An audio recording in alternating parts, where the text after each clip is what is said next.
Precisa ferir a pressão, medir a glicemia ou tomar uma vacina? Na Drogasil tem exames, testes e calendário vacinal completo. E o que é melhor, tem sempre uma Drogasil aí perto de você. É fácil, prático e rápido. Dá para ir entre uma música e outra. Procure nossos farmacêuticos. Quanto mais você conhece o que a gente faz na Drogasil, mais você se cuida.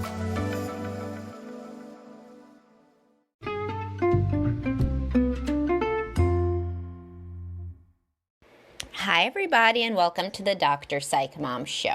Today, we're going to be talking about why you should let your wife make the kid decisions unless she is consumed by anxiety and what that really looks like.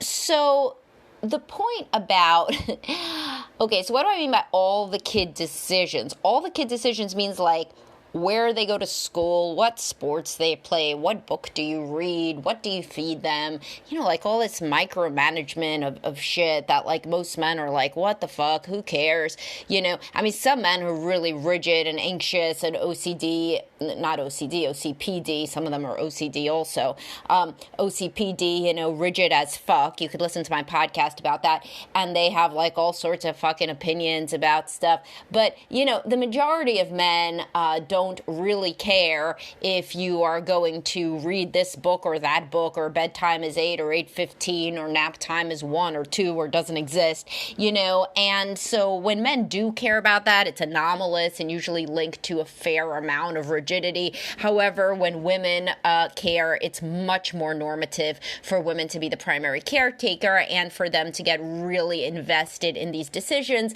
Why evolutionarily? Well, a lot of reasons, but the number one is men can have infinity babies and women can't. So, biologically, women are much more invested in the finite amount of children that they can biologically have, and that just is what it is. And if you disagree with that, then we're probably, not compatible in terms of our podcast or podcastee relationship. So that's just a basic premise, is that women give more of a shit, and that's fine. But when men get upset about other aspects about the relationship, sometimes they don't even know they're being spiteful, and instead they start fucking with her on certain things, like, oh, you need nap all the time, they need to nap, maybe they don't need to nap, maybe we should get rid of a nap, fuck you, what do you care if your 4-year-old still naps or doesn't nap, is this a big picture sort of thing, or are you just trying to be an asshole because you're mad that you're not getting laid? Probably it's the latter.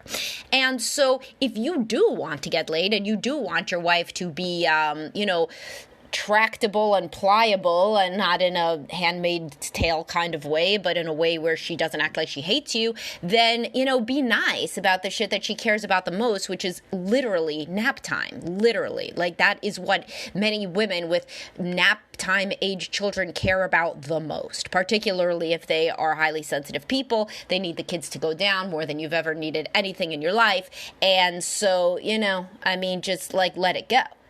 Biologically, they are supposed to give a lot of a shit about this stuff, and actually, it should be considered good that you picked a good wife who is a good mother to your children and really cares on a deep, visceral level, whether they go to public school or private school, and if you don't have enough other things going on that this turns into something where there's too many cooks in the kitchen, then I've seen this go very bad. So hobbies or your career or friendships or whatever the hell, therapy for yourself, self-growth in whatever way, go run some triathlons, whatever it is that could make you not fight her on kid decisions is a positive, because it really is a too many cooks in the kitchen sort of situation.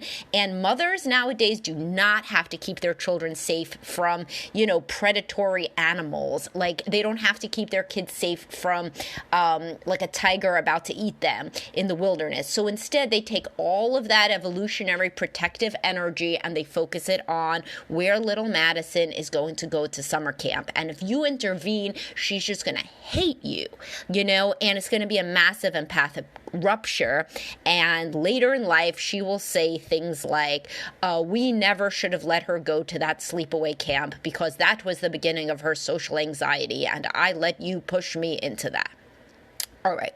Now, obviously there's exceptions to every rule, and obviously this one, I already told you what the exception is. So what is the only case in which you should not get more invested in your career/triathlons as a deterrent for getting too involved in the minutia of Madison's schooling? The situation in which your wife has clinical levels of anxiety and she is always walking around with a frown, and she looks always like there is a catastrophe looming, and her facial expression is like that woman in the sequel to the movie Quiet, where they are like, basically escaping from alien predator monsters.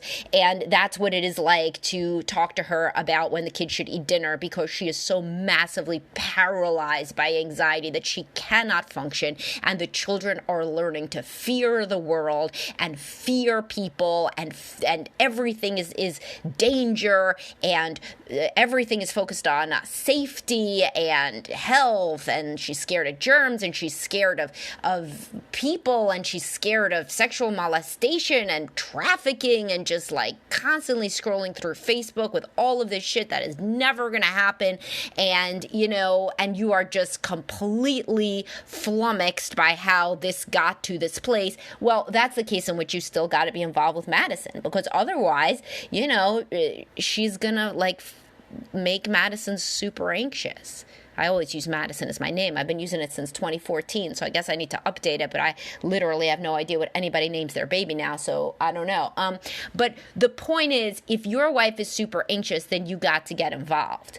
If she's not super anxious and she still smiles and acts happy and has a life and some interests, and whether or not she works, she does do things that are not only focused on the kids, and she doesn't cry every day about how she's failing the kids or what their little friend groups are doing or whatever. If this is anything within normal parameters, then let her at the very least take the lead, if not solely decide about shit with the kids.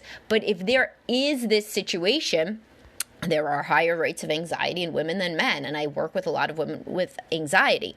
And if every single thing seems like a potential disaster, and she's always telling you that you guys are going to traumatize the child, and you're not actually beating your kids, in which case you are going to traumatize your child. But if every time you talk to the kids, you're invalidating them, and we didn't say this right and that right, and somebody looked at her sideways, and what about this friend, and what about this teacher? The teachers always hate our child, and some crazy shit. This is anxiety. Anxiety is when your wife always feels like the victim, and the world is a dangerous place full of perpetrators, and she's teaching your kids the same ideology. That's when you got to get involved, because you owe it to them. You cannot just enable the anxiety, because then your kids will end up anxious. It's just as bad as if she was hitting them. You wouldn't let that.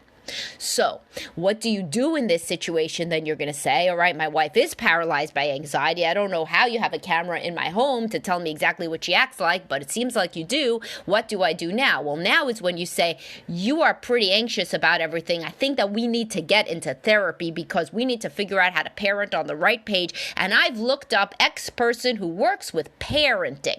Now, somebody who is anxious will always go to a therapist. Well, not always, but most women who suffer from anxiety, she will not go to a sex therapist. I know you tried. She will not maybe go to a couples counselor unless you're literally about to leave, but she will go to somebody who focuses on parenting. So you're going to look for a therapist. I mean, I got some working for me, and parenting coaches and all sorts of shit, but so you can start there. But you got to find a therapist that focuses on parenting, because if your wife really is consumed by anxiety, this will become readily apparent to the therapist, and then the therapist will help your wife through it.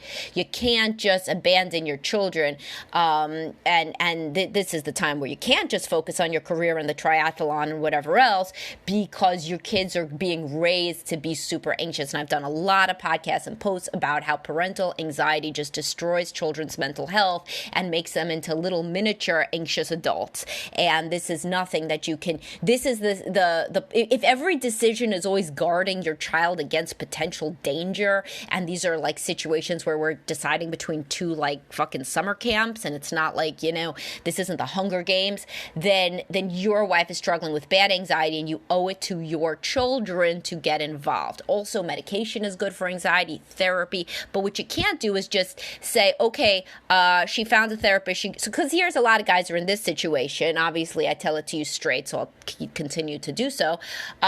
More men are in this situation than women, where the spouse goes to therapy and does probably nothing, and you're not being an asshole. Probably it is nothing. Guys have been like, well, I mean, she's the same level of anxiety, the same level of depression. She's been talking to this person for 15 years, every week.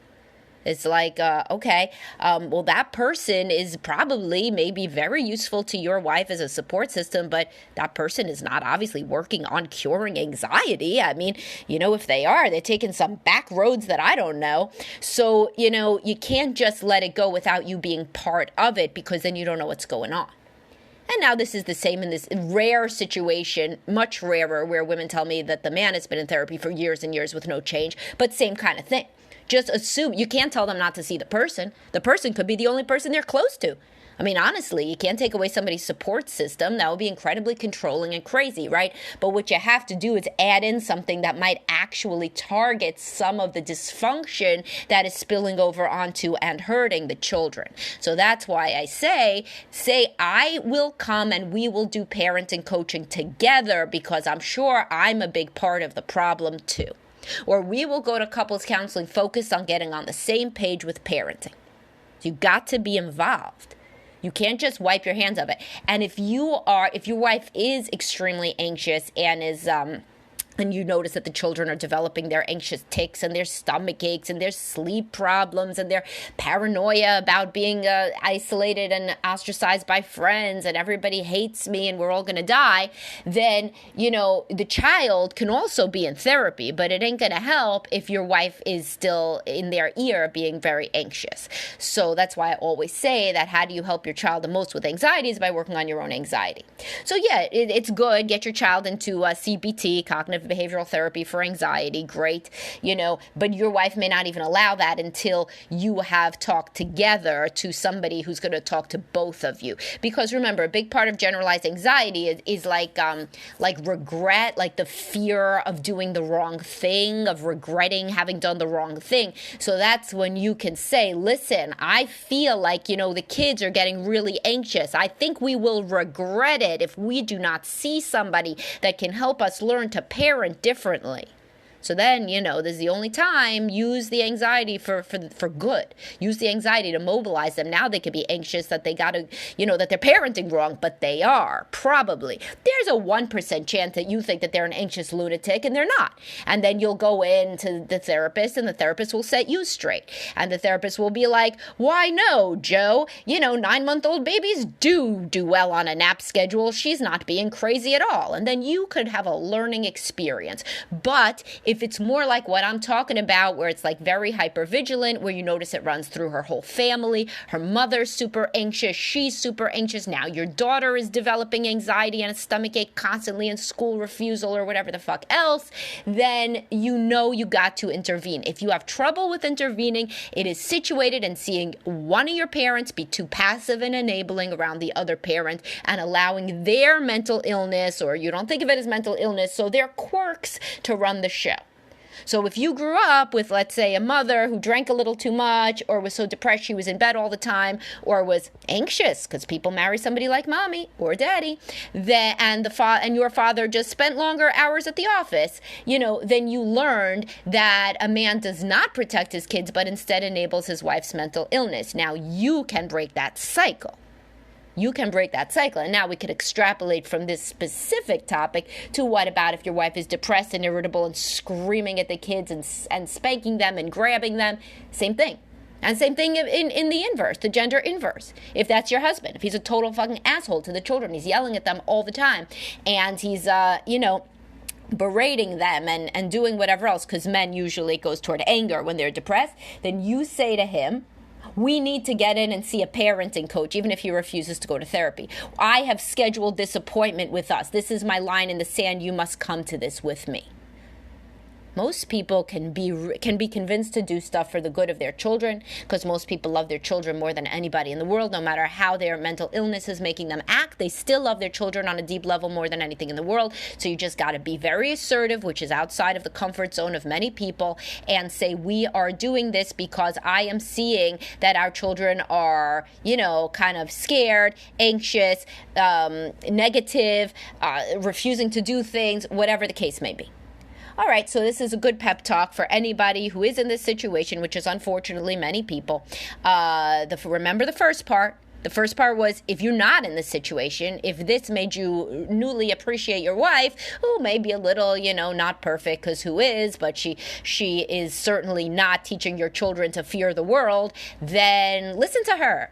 She wants to take a trip to the Grand Canyon because that's something that the kids will love, instead of doing whatever you think that they should do, go on a ski trip or whatever. And she instead wants to make some, educational trip. Cool. Live and be well. Great. Say, wow, you're a great mom to want to teach them this or that or the other. Wow, you're a great mom to find wiffle ball camp. Wow, you're a great mom to find dance camp. Wow, you're a great mom to check out those books out of the library. Wow, look at that art project you did with them. Wow, you keep them to such a nice nap schedule. Say these nice things, but if it has jumped the shark and the rigidity and the stranger danger and all sorts of shit is metastasizing into something that is choking out the air from the room that your children live in, then you got to do the second part of what I talked about, which is you got to get the both of you in with somebody that can work on this. All right, hope you enjoyed this. I hope it was not applicable to anybody, but sadly, all things that I discuss are. And I'll talk to you all soon.